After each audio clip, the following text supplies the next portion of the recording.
कौम का नौजवान अगर आज हमने इसे कंट्रोल नहीं किया और आज हमने मोबाइल पे अंकुश नहीं लगाया और जीरो में किताब की मोहब्बत का चराग नहीं जलाया तो हमारी औलादों को बर्बाद होने से कौन रोक सकता है। इसलिए मेरी कौम के शहजादों याद रखना जिंदगी में मैं ये नहीं कहता कि मोबाइल रखना गुनाह है, मगर मोबाइल में गलत चीजों का देखना गुनाह है। मोबाइल का मिसयूज मत कीजिए, किसी जिंदगी का मिसयूज कीजिएगा जिंदगी बर्बाद, वक्त का मिसयूज कीजिएगा अपनी जिंदगी बर्बाद। इसलिए मोबाइल का मिसयूज करने वाले उनकी जिंदगी में आबादी नहीं आ सकती है। दुनिया में जितने कामयाब लोग गुजरे उनके पास भी 24 घंटे ही थे और आपके पास भी 24 घंटे ही है। मगर आपने सुना होगा, हमारे यहाँ लोग ये जानते हैं शायर साहब जो खड़े हुए उनकी चौथी शायरी हुई और हमने खूब नारा लगाया मसलके आला हज़रत जिंदाबाद। आप भी समझते हो शायद मसलके आला हज़रत शायरी का ही नाम है, शायद मसलके आला हज़रत खूब नोट उड़ाने का ही नाम है, शायद मसलके आला हज़रत किसी शायर को खूब नवाज देने का ही नाम है।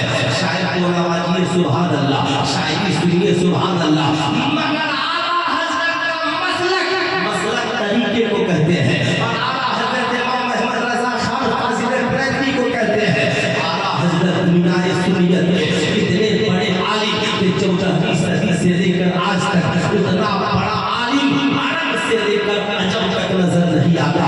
सुल्तान रज़ा आपसे पूछना चाहता है, आला हज़रत के पास भी 24 घंटे थे मगर उन्होंने अपने वक्त का मिसयूज नहीं किया, उन्होंने अपने वक्त का गलत इस्तेमाल नहीं किया। हमारी तरह 7 घंटा सोशल मीडिया पर, 5 घंटा इंस्टाग्राम पर, 2 घंटा फेसबुक में, बाकी सोने में और खाने में नहीं गुजारा, बल्कि आला हज़रत ने 24 घंटे में 21.5 घंटा पढ़ा और पढ़ाया है और 2.5 घंटा आराम किया है। जो 21.5 घंटा पढ़ता और पढ़ाता है वो पढ़कर हज़रत नहीं बल्कि दुनियाए सुन्नियत का आला हज़रत बनता है। कौम के नौजवानों, आज के जलसे से पैगाम लेकर जाओ, नबी ने अपने घर वालों का साथी किताब को बनाया है, हम भी अपने घर वालों का साथी बोले अपने घर वालों का साथी किताब को बनाएंगे और अपने बच्चों को बताएंगे। तुम आला हज़रत की तरह किताब नहीं पढ़ सकते, तुम गौसे आज़म की तरह किताब नहीं पढ़ सकते, तुम ख्वाजा गरीब नवाज की तरह किताब नहीं पढ़ सकते, तो तुम 22 घंटा मत पढ़ो, 20 घंटा मत पढ़ो, कम से कम 14 घंटा अपना कीमती वक्त तालीम के पीछे लगा दो, एजुकेशन के पीछे लगा दो। जिस दिन हमारी कौम के नौजवान लड़के लड़कियां अगर 14 घंटा अपना कीमती वक्त तालीम को देंगे, इंशाअल्लाह डॉक्टर आपके घर में होंगे, इंजीनियर आपके घर में होंगे, प्रोफेसर आपके घर में होंगे, साइंटिस्ट आपके घर में होंगे, हाकिम आपके घर में होंगे, हाफिज़े कुरान आपके घर में होंगे। जब नौजवान पढ़े लिखे होंगे, ज़हन भी साफ सुथरा होगा और आपके घर का माहौल भी अच्छा होगा और माशरा भी साफ सुथरा हो जाएगा। आप सोचते होंगे मौलाना ये करबला से रिलेटेड तकरीर नहीं है, हम लोग तो शहादत सुनने आए थे। मैं आपको कहूँगा नहीं, मेरी तकरीर करबला से रिलेटेड ही है। इमाम हुसैन करबला में इस्लाम बचाने गए थे, इस्लाम इमाम हुसैन करबला में शरीयत बचाने गए थे। मैं आपसे कहना चाहूँगा मियाँ, शरीयत बचाने के लिए इल्म की जरूरत है। आप ईमानदारी से बताइए, आप पूरा इस्लाम नहीं बचा सकते, कम से कम मुल्क बचाइए, मुल्क नहीं बचा सकते जिला बचाइए, जिला नहीं बचा सकते गांव बचाइए, गांव नहीं बचा सकते खानदान बचाइए, खानदान नहीं बचा सकते अपना घर बचाइए, अपना घर में भी सबको नहीं बचा सकते कम से कम अपने आप को बचाइए। बेशक सुभान अल्लाह बचाइए। इमाम हुसैन ने बचाना सिखाया है, बचाइए। अब बचाने के लिए क्या करेंगे? आपकी ये बस्ती है, इस बस्ती की हिफाजत के लिए क्या चाहिए? ईंट चाहिए, कमान चाहिए, तलवार चाहिए। आना मियां, ये दौर किलो कमान का नहीं है, ये दौर तलवार का नहीं है, ये दौर लश्करे जरदार का नहीं है।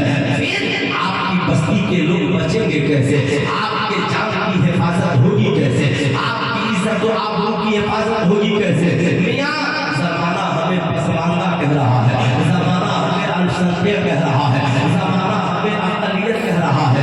आप कितना ही पढ़ लीजिए मगर है अक़लियत, आप कितना ही बुरा बोल लीजिए मगर है आप पसमानदा, आप कितना ही तरक्की कर लीजिए मगर है आप अल्पसंख्यक। सुल्तान रज़ा पूछना चाहता है, अगर तादाद की वजह से हमें अल्पसंख्यक कहा जाता है तो तादाद आज हमारी कम है या इमाम हुसैन करबला में गए थे जब हमारी तादाद कम थी?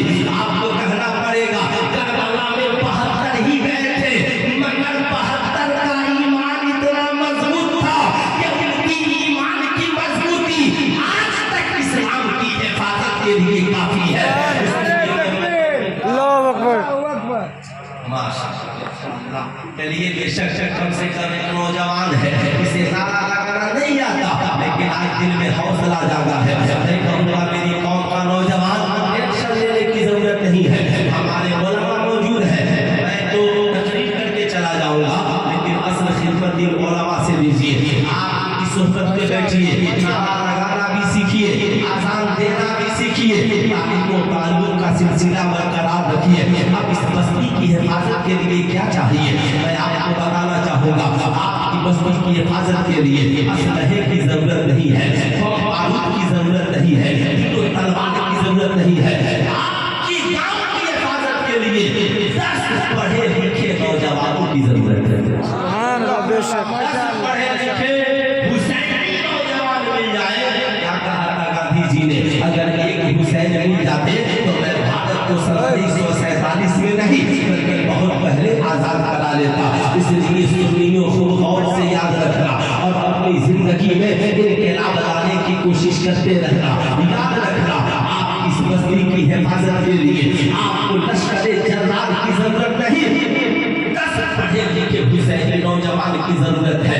आला हज़रत ने आज से 100 बरस पहले ये फार्मूला दिया, इमाम हुसैन के नक्शे कदम पे चलकर दुनिया वालों हमारी कौम के जो बच्चे तालीम हासिल कर रहे हैं, याद रखना उनकी तालीमी सलाहियतों की जांच कराई जाए, पता लगाया जाए आपके बच्चे पढ़कर क्या बनने के लायक है, डॉक्टर बनने के लायक है, इंजीनियर बनने के लायक है, प्रोफेसर बनने के लायक है, मास्टर बनने के लायक है।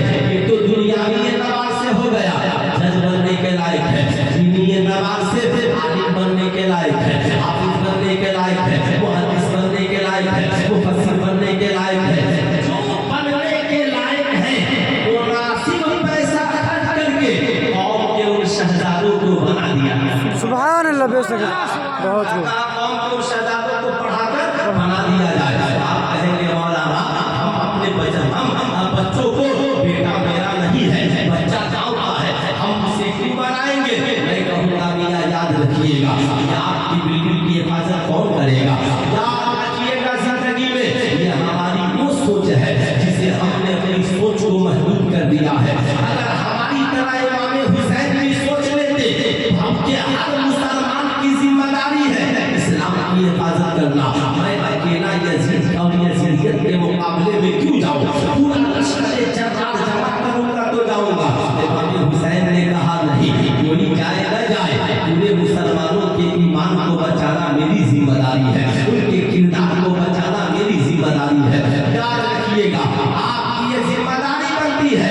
आपके गांव में कितने बच्चों ने मैट्रिक का इम्तिहान दिया, कितने बच्चे मदरसे में पढ़ते हैं? आप अच्छे आलिम से और अच्छे टीचर से उनकी सलाहियतों की जांच कराइए, पता लगाइए आपके गांव का कौन बच्चा ब्रिलियंट है।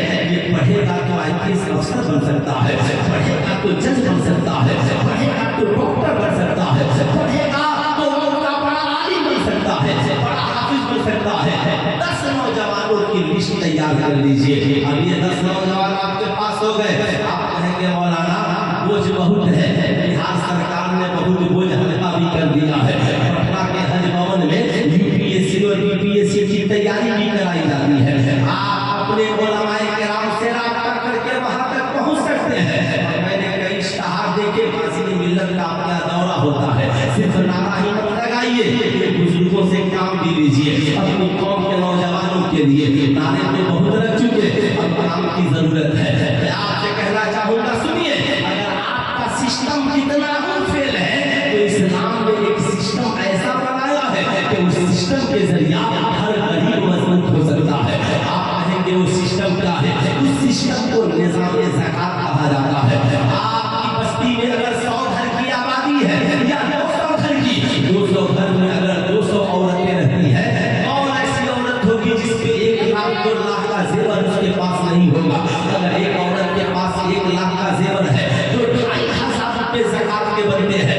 अगर 100 औरतों ने 2,500 दिए तो क्या आपको लगता है साल भर हम अपने बच्चों को नहीं पढ़ा पाएंगे?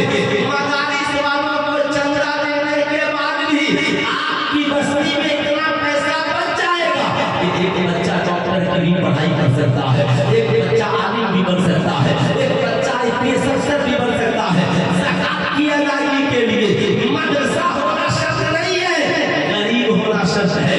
गरीब मुसलमान चाहे मदरसे में पढ़ने वाला हो या स्कूल में पढ़ने वाला हो, ज़कात देंगे, अदायगी हो जाएगी। अगर आपने 10 साल मेहनत कर ली और अपने गांव के 10 बच्चों को पढ़ा लिखा कर जीनियस बना दिया, एक बच्चा डॉक्टर बन गया, एक बच्चा जज बन गया, एक बच्चा SPDM बन गया, कोई बच्चा वकील बन गया, कोई बच्चा साहब इंजीनियर बन गया, कोई बच्चा मास्टर बन गया, कोई बच्चा बड़ा आलिम दीन बन गया, मौलाना मुश्ताक साहब की तरह, कोई बच्चा बेहतरीन हाफिज़ कुरान बन गया। अब आपको कोई टेंशन नहीं लेना, ये 10 बच्चे 10 लाख बर्बादी है, उनकी भी हिफाजत होती रहेगी और उनकी वजह से आपके गांव की भी हिफाजत होती रहेगी।